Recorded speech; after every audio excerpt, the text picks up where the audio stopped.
have a question. So I'm a journalist. I digest news 12 hours a day because those are my shifts.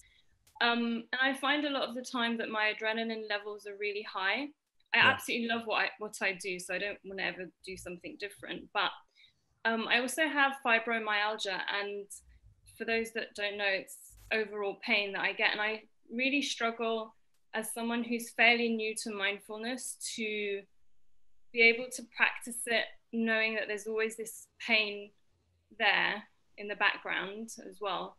And so like even during these sessions, I've listened into every one of them. It will be everything from like my eyelids hurting, or I fidget a lot, I have to move a lot, so that breaks my concentration or focus, I suppose, on my breathing. And it's trying to marry those two things together, and I try and observe the pain, but I guess I still haven't figured it out really, and that's... Okay, the you that's asking this question is not going to figure it out.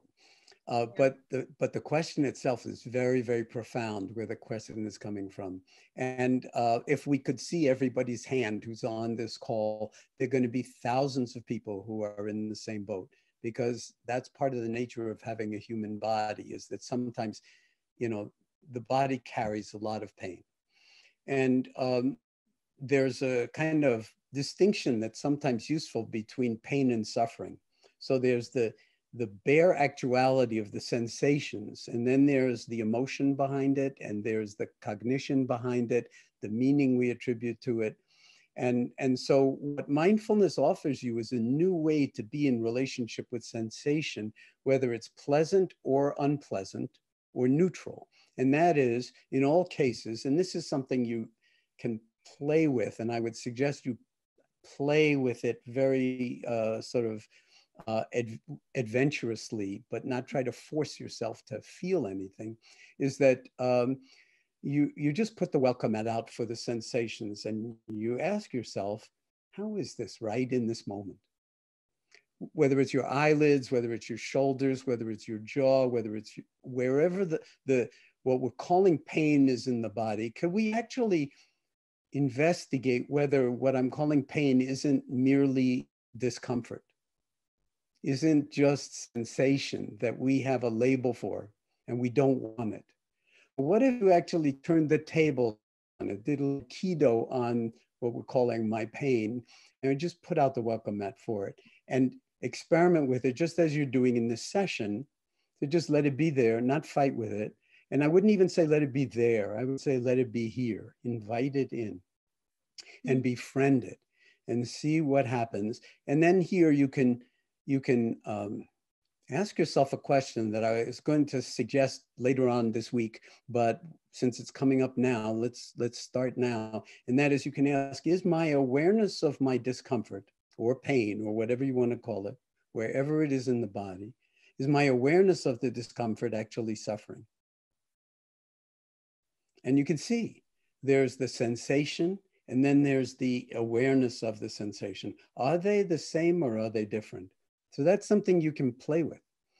And the more you actually exercise that muscle, the more I think you'll find that your discomfort, whether it's on a 0, a 1 on the scale of 1 to 10 or a 10, is something that is workable, that you can actually work with it, that you can actually invite it back into the framework of your life and ask it even how, what it needs, what your body needs in this moment. If it's fibromyalgia, I mean, we've had thousands of people who've come to MBSR with fibromyalgia, and they have actually, they don't learn it from us, they learn it from the practice, how to be in wise relationship to it so that you can learn to live with it.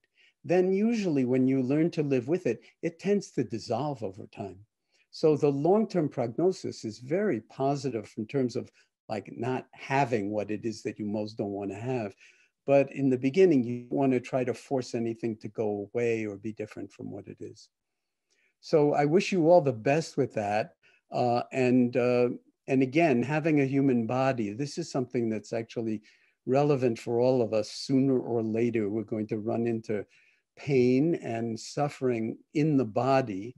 And it's one of the reasons that the body in the formal, the traditional Buddhist framework for mindfulness, the body is what's called the first foundation of mindfulness. And it is actually spoken of as a liberative practice. And one of the things that we can liberate ourselves from, and the most important thing in the end, is suffering. And the understanding the nature of suffering. And that has everything to do with the nature of who we think we are, the nature of I, me, and mine. And that I had the thought I would go into that more tomorrow and the next day. So thank you and good luck to you, Sarah. Thank you. Thanks very much, Jon.